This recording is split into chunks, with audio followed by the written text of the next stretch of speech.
संसद की इन तस्वीरों को देखकर आप ये तो समझ ही गए होंगे कि आज की हमारी इस खास रिपोर्ट में क्या है। तो चलिए बात करते हैं मुद्दे की। आज का हमारा मुद्दा है जगदीप धनखड़ के खिलाफ अविश्वास प्रस्ताव। आखिर कौन और क्यों उठा रहे मांग, आइए जानते हैं इस खास रिपोर्ट में।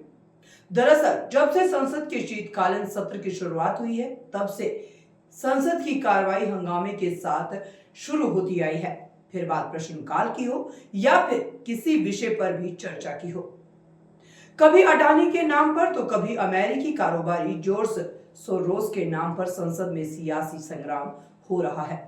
और अब कुल मिलाकर सोरोस वर्सेस अविश्वास प्रस्ताव का माहौल बन गया है। विपक्ष लगातार आरोप लगा रहा है कि उनकी आवाज को दबाया जा रहा है और इसीलिए विपक्ष ने राज्यसभा के सभापति जगदीप धनखड़ के खिलाफ अविश्वास प्रस्ताव लाने का नोटिस दे दिया है। बता दें कि सदन संचालन में धनखड़ पर पक्षपात का आरोप लगाते हुए विपक्षी इंडिया गठबंधन ने सर्वसहमति से 60 सांसदों के हस्ताक्षर के साथ नोटिस दिया है।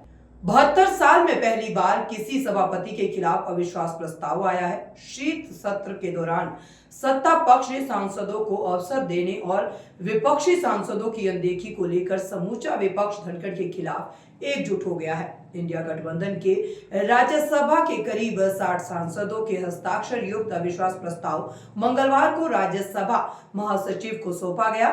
उच्च सदन राज्यसभा के 72 साल के संसदीय इतिहास में किसी सभापति के खिलाफ अविश्वास प्रस्ताव लाए जाने की ये पहली घटना है। बात करते हैं अविश्वास प्रस्ताव की। आखिर क्या होता है अविश्वास प्रस्ताव? 5 साल तक के कार्यकाल से पहले ही उपराष्ट्रपति के पद से हटने की केवल 2 ही स्थितियां होती है। पहली स्थिति तब होती है जब उपराष्ट्रपति या राष्ट्रपति खुद अपना त्याग पत्र दे दे और दूसरी स्थिति तब होगी जब उन्हें पद से हटा दिया जाएगा। जिस प्रक्रिया के तहत उपराष्ट्रपति पद से हटा दिया जाएगा उसे अविश्वास प्रस्ताव कहते हैं। तो आगे जानते हैं कि कैसे उपराष्ट्रपति को पद से हटाया जा सकता है। उपराष्ट्रपति राज्यसभा के पदेन सभापति होते हैं और उच्च सदन के नियमों और परंपराओं के मुताबिक सुचारू रूप से चलाने के लिए जिम्मेदार होते हैं। उन्हें राज्यसभा के सभापति पद से तभी हटाया जा सकता है जब उन्हें भारत के उपराष्ट्रपति के पद से हटा दिया जाए। भारतीय संविधान के अनुच्छेद 67 में उपराष्ट्रपति की नियुक्ति और उन्हें पद से हटाने से जुड़े तमाम प्रावधान किए गए हैं। संविधान के मुताबिक उपराष्ट्रपति को राज्यसभा के सभी तत्कालीन सदस्यों के बहुमत से पारित और लोकसभा द्वारा सहमत एक प्रस्ताव के माध्यम से उनके पद से हटाया जा सकता है। हालांकि प्रस्ताव पेश करने के बारे में 14 दिन का नोटिस देना अनिवार्य है। उपराष्ट्रपति को उनके पद से हटाने का प्रस्ताव केवल राज्यसभा में ही पेश किया जा सकता है, लोकसभा में नहीं। 14 दिन का नोटिस देने के बाद ही प्रस्ताव पेश किया जा सकता है। प्रस्ताव को राज्यसभा में प्रभावी बहुमत द्वारा पारित किया जाना चाहिए और लोकसभा द्वारा साधारण बहुमत से सहमत होना चाहिए। जब प्रस्ताव विचाराधीन हो तो सभापति सदन की अध्यक्षता नहीं कर सकते। राज्यसभा के सभापति के विपरीत लोकसभा के मतदान कर सकते हैं, लेकिन अगर उन्हें हटाने का प्रस्ताव विचाराधीन हो तो वो वोटों की समानता के मामले में मतदान का अधिकार नहीं मिलता। तो चलिए आगे जानते हैं कि कौन कौन से विपक्षी दलों के हस्ताक्षर प्रस्ताव पर किए गए हैं। सभापति के खिलाफ अविश्वास प्रस्ताव के इस नोटिस पर मुख्य विपक्षी दल कांग्रेस के साथ तृणमूल कांग्रेस, सपा, वाम दल, द्रमुक, राजद समेत अन्य विपक्षी दलों के सांसदों ने हस्ताक्षर किए हैं।